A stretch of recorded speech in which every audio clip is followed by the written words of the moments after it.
It's that Super Bowl, no Shima flow. Yeah. It's that. What is up, guys and gals? This is Brandoncoin. Why is the camera so high? Hold on, let me turn that down a little bit.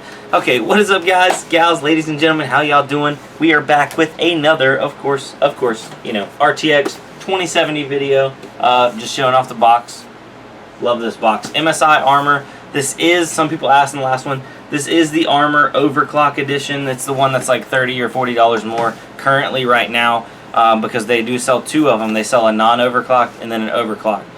The non-overclocked, obviously some people are like, why don't you turn your core up more or memory up more? The reason why I show y'all guys the actual core megahertz speed and then the memory speed is because the actual overclocks on the overclock card, for example, I can't get mine to plus 100 on the core because the core is already running so high. But now if on the non-overclock card, you will have to push your core harder to get it to the same speeds as mine. But yeah, today, guys, we're testing out some Bitcoin Gold.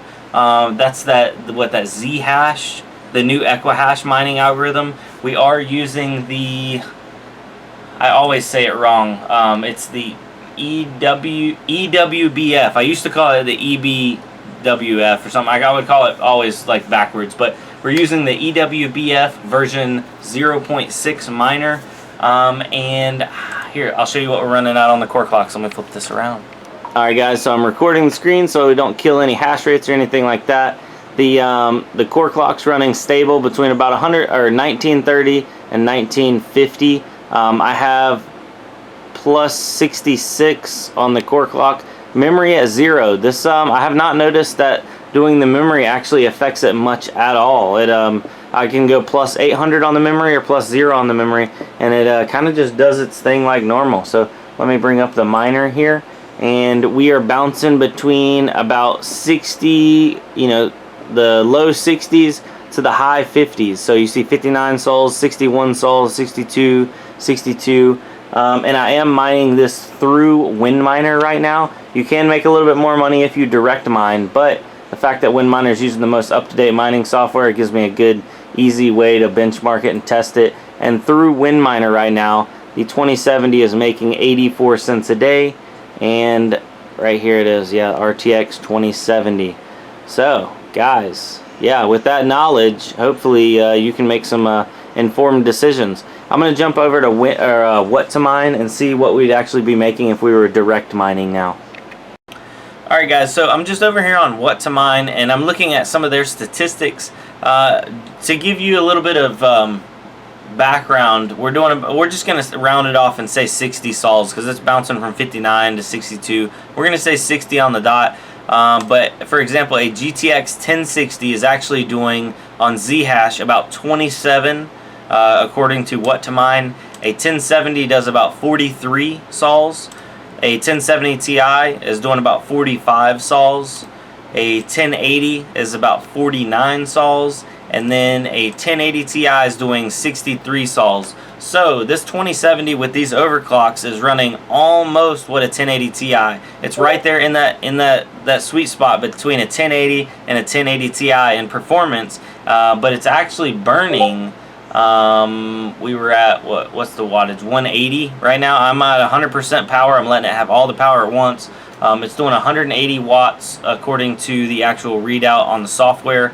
So I mean, we're burning more than a 1080, but less than a 1080 Ti, right where, I mean, almost right where the performance is.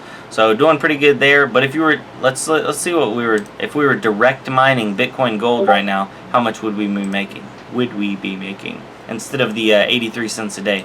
So our hash rate is 60 sols on Bitcoin Gold.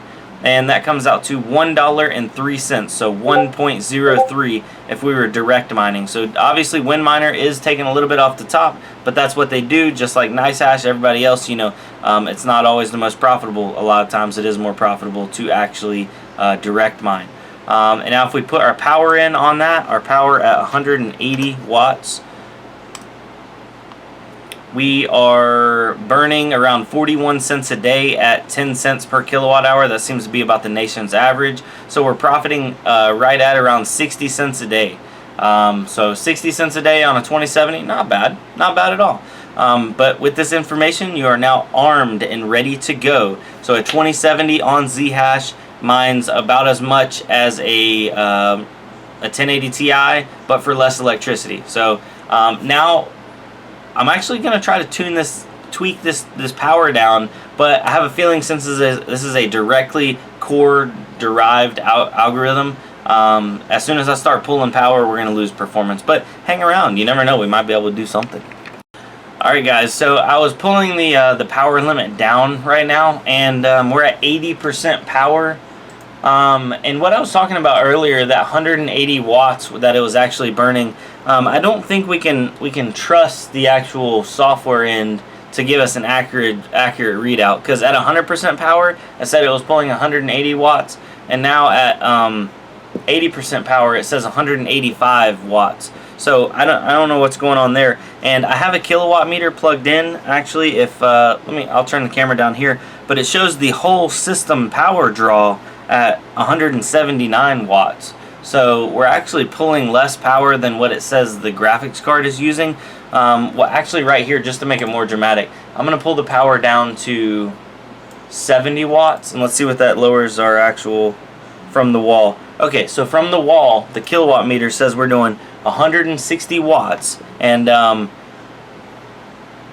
our on-screen readout from WinMiner says we're doing 185. So it's can't always trust that software. Here, I'll show y'all real quick right now. Right there.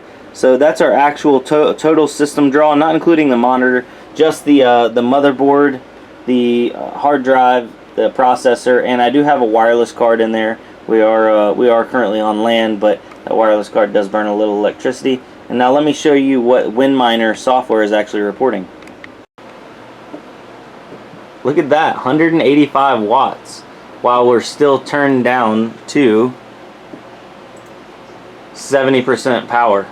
So, very, very interesting there. Very interesting news.